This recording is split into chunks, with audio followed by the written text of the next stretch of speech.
अगर आप Uttarakhand open university से बीएड कर रहे हैं तो यहाँ पे मैं आपको बता दूँ कि इसमें बीएड में सेमेस्टर चलता है और यहाँ पर 4 सेमेस्टर होते हैं। आज की वीडियो में हम लोग जो 1 साल है आपका, 1 साल में 2 सेमेस्टर है, हम उनकी बात करेंगे। नेक्स्ट वीडियो में मैं आपको 3rd और 4th सेमेस्टर के बारे में बताऊँगी, ठीक है। तो आज हम first semester and second semester की बात करने वाले हैं। तो हमारा जो फर्स्ट सेमेस्टर है, प्लीज़ आप लोग वीडियो ध्यान से देखना ताकि आपको एक एक चीज़ क्लियर हो जाए कि कंपलसरी सब्जेक्ट कौन से है, चूज़ कौन से करने हैं, ठीक है। और कौन सा टफ़ है वो भी मैं आपको बताऊंगी, कौन से सब्जेक्ट को पढ़ने में दिक्कत आती है। तो हमारा सेमेस्टर 1 है, इसमें आपके टोटल 5 सब्जेक्ट्स होते हैं, ठीक है। कितने होते हैं? 5 सब्जेक्ट होते हैं, PE1, PE2, CPS1, CPS2 and CPS3, ठीक है।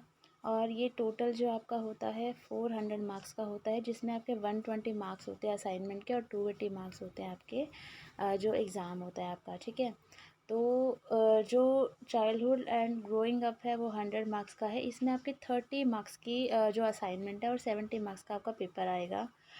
कंटेम्प्रेरी इंडिया एंड एजुकेशन, और इसमें मैं एक चीज़ और क्लियर कर दूँ, जैसे नॉर्मली कुछ यूनिवर्सिटीज़ में होता है ना कि 100 का ही पेपर ले लिया और उसको 70 में कन्वर्ट कर दिया, बट यहाँ पर ऐसा नहीं होता। 70 लिखा है तो 70 मार्क्स का ही पेपर होगा और 30 का आपका असाइनमेंट, ठीक है।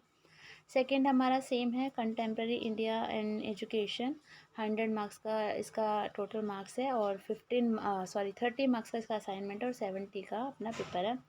लैंग्वेज अक्रॉस द करिकुलम, तो ये 50 मार्क्स का है आपका, जिसमें 15 नंबर का आपका असाइनमेंट है और 35 नंबर का आपकी टर्म एंड एग्ज़ाम है। और इसमें एक चीज़ और क्लियर कर दूँ मैं आपको, जो इसमें असाइनमेंट्स हैं तो इसमें असाइनमेंट का भी यही होता है कि जैसे 15 नंबर वाला असाइनमेंट है तो ऐसा नहीं है उसको 30 का करके बाद में 15 से कन्वर्ट कर देंगे, तो ये 15 नंबर का ही होगा, ठीक है। उसके बाद है हमारा असेसमेंट फॉर लर्निंग, तो सेम ये भी है, 100 मार्क्स का है, 30 और ये 70, ठीक है। 30-70 का रेशो, तो इसमें जो 2 पेपर है वो आपके 50 मार्क्स के हैं। और एक चीज़ और बता दूँ, जो PE1 है ना आपका, ये आपका 43 मार्क्स का असाइनमेंट आएगा, ठीक है। और बाद में उसको कन्वर्ट किया था इन लोगों ने 30 में से, ठीक है। तो ये थोड़ा सा ध्यान रखना, 43 नंबर का था जिस टाइम मैंने असेसमेंट असाइनमेंट दिया था ना, तो ऐसा कुछ था। बट इस बार देखते हैं क्या होता है, क्योंकि उस टाइम हमारे एग्ज़ाम नहीं हुए थे, हम असाइनमेंट के बेस पे प्रमोट हो गए थे, तो मे बी शायद उस टाइम पे ये क्राइटेरिया रखा हो। चलो देखते हैं इस बार क्या होता है। तो इतना होप आपको फर्स्ट सेमेस्टर समझ आ गया होगा। आपके 5 टोटल सब्जेक्ट हैं, ठीक है। तो 100 नंबर का, 100 नंबर का 200, यानी 300 यानी 400, ठीक है। 400 नंबर का हो गया, जिसमें से आपके 120 इंटरनल है और 280 एक्सटर्नल है। होप ये चीज़ आपको क्लियर होगी, यहाँ पर आपको कोई चॉइस नहीं करनी है।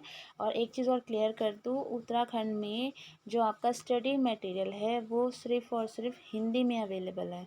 तो ये चीज़ आप ध्यान रखना, जो भी इंग्लिश वाले हैं वो स्टार्टिंग से ही थोड़ी तैयारी रखना कि टॉपिक वाइज़ अगर उनको हिंदी में नहीं समझ आ रहा है तो वो किसी और यूनिवर्सिटी से वो टॉपिक वाइज़ कुछ कंटेंट को खुद से कवर अप कर लें, ठीक है। वैसे हिंदी कोई इतनी हार्ड नहीं है, नॉर्मल है, समझ आ जाएगी आपको। अब हम चलते हैं सेमेस्टर सेकंड पे, ठीक है। यहाँ पर आपको चूज़ करना है, ठीक है। इसमें कंपलसरी पहले मैं आपको बता देती हूँ। यहाँ पर आपके टोटल 6 सब्जेक्ट्स होते हैं। कितने होते हैं? 6 होते हैं। फर्स्ट सेमेस्टर में आपके 5 थे और यहाँ पर आपके 6 सब्जेक्ट्स होते हैं। PE3 knowledge and curriculum and PE4 learning and teaching, ये आपके कंपलसरी है। और इसके अलावा CPS11 एंड EPC1, ये आपके कंपलसरी सब्जेक्ट है 4। तो ये तो आपको लेने ही लेने हैं। तो यहाँ पर मैं बता दूँ, ये जो CPS11 है और EPC1 है, ये आपके 50 मार्क्स के हैं, जिसमें 15-15 नंबर के असाइनमेंट है और 35 नंबर का पेपर आता है। और उसके अलावा जो आपके स्टार्टिंग के पेपर है, knowledge and curriculum and learning and teaching, तो ये आपके 100 नंबर के हैं, जिसमें 30 का वही 30-70 वाला रेशो है, ठीक है।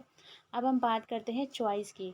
तो चॉइस आप अपने उस हिसाब से लेना कि जो आपका बीए में सब्जेक्ट रहा है, ठीक है। जैसे मेरे पास हिंदी थी, एसएसटी थी, तो मैंने पेडागोजी ऑफ सोशल साइंस लिया था और पेडागोजी ऑफ हिंदी लिया था, ठीक है। तो वो आपके ऊपर है, आप इसमें से सब्जेक्ट चूज़ कर सकते हैं। तो कोई भी आपको 2 सब्जेक्ट यहाँ से चूज़ करने हैं, ठीक है, एनी 2। तो उसमें भी आपके ये 50-15 का रेशो रहेगा, ठीक है, सॉरी 15-35 का, ठीक है, क्योंकि टोटल 50 नंबर का है, ठीक है। तो ये भी हमारा कितने नंबर का है, टोटल 400 का, और 120 इंटरनल है, 280 हमारे एक्सटर्नल है, ठीक है। और यहाँ पे एक चीज़ और बता दूँ मैं, यहाँ पर जो CPS 11 है, ये थोड़ा सा टफ़ पेपर है, मुझे तो यही लगा, और मेरे ग्रुप में जितने भी बच्चे थे, क्योंकि काफ़ी बात हुई थी इस बुक के ऊपर, थोड़ा सा डिफ़िकल्ट है क्योंकि न्यूमेरिकल्स वगैरह ज़्यादा हैं। पेपर भी इजी आया था, लेकिन चीज़ें कुछ कुछ समझ नहीं आई। तो इसको जो भी अभी आप तैयारी करेंगे आगे, जब भी आप एडमिशन लेंगे, तो इस चीज़ का थोड़ा ध्यान रखना, इस सब्जेक्ट को थोड़ा सा स्टार्टिंग से करें, थोड़ा बेस बना के चले। वैसे तो 35 नंबर का ही पेपर आता है, लेकिन पास भी तो होना ज़रूरी है ना, तो इसलिए। तो होप आपको first semester and second semester का क्लियर हो गया होगा। और सेकंड सेमेस्टर में सब्जेक्ट चूज़ करते हुए ऐसे घबराना मत।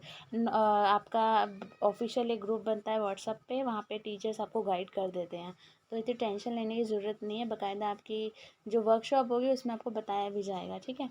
तो होप आपको समझ आ गया होगा। Thank you so much.